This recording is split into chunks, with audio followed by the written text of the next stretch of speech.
খালেদা জিয়া নারী প্রধানমন্ত্রী হিসেবে বাংলাদেশে অত্যন্ত গুরুত্বপূর্ণ এবং তিনি নারী নেতৃত্বের বিষয়ে আসেন। কিন্তু নারী নেতৃত্ব যারা তাদের ক্ষেত্রে আমরা যেমন আপনার বা অনেকেরই আমরা গুরুত্বপূর্ণ সারা বছরই গণমাধ্যমে দেখি, তাদের অনেকেরই এই প্রার্থিতার ক্ষেত্রে নেই।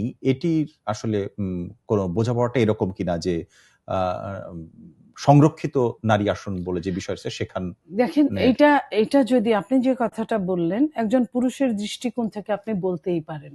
আপনি নিজেও একজন পুরুষ। বিশ্লেষণের আমি জায়গা থেকে এটাই বললাম, জিজ্ঞেস আপনি করছি। নিজেও একজন পুরুষ। এত উদার হবে বাংলাদেশের পুরুষ আমি এটা মনে করি না।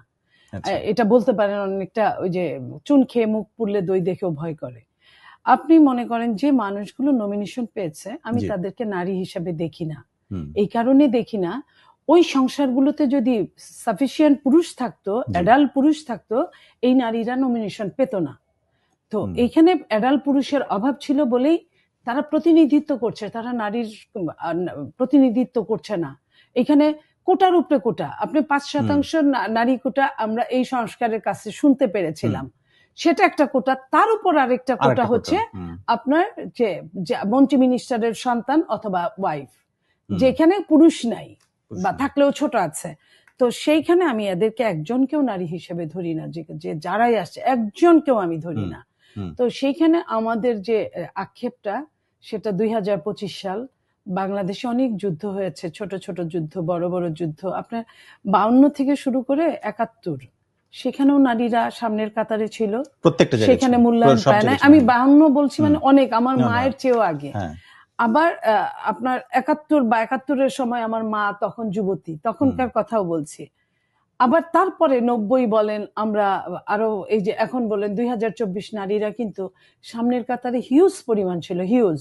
সেখানে নারীদেরকে আমরা হাতে গোনা, আমি আমার কথা বলি বা আমার সঙ্গে আমার যা কলিগরা আছে, 90 থেকে আমাদের উত্থান, 90-এর নারীদের মধ্যে আমরা হাতে গোনা আমাদের দলে ধরেন 7-8টা 8-10টা হবে এরকম, যারা এখনো টিকে আছে বিভিন্ন ঘাত প্রতিঘাতের ভেতর দিয়ে খুবই সরব ভাবে এবং খুব চেষ্টা করে টিকে আছে। তাদেরকে কেউ অনুদান করে নাই, তাদেরকে কেউ দয়া করে নাই, দাক্ষিণ্য নেয় নাই, তাদের কারো কোনো গতি হয় নাই। হ্যাঁ, তো সেই জায়গায় আপনার এই গতিটা বলতে সে তার ন্যায্য হিস্সা থেকে বঞ্চিত হয়েছে। আমি আমার কথা বলি, ধরেন আমি এলাকায় কম গিয়েছি, একটা জাতীয় মানুষকে আপনার সমস্ত বাংলাদেশ আমাকে কম বেশি চেনে। আমরা মনে করেছিলাম বিএনপিতে যতটা স্মার্ট মেয়েরা রাজনীতি করেছে, বিএনপি হয়তো তাদের দিকে অন্যরকম ভাবে দৃষ্টি দেবে।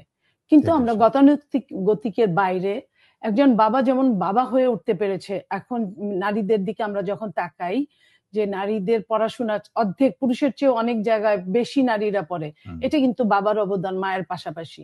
বাবা না চাইলে এটা হতো না। একজন বাবা যেভাবে বাবা হয়ে উঠতে পেরেছে, একজন নেতা সেইভাবে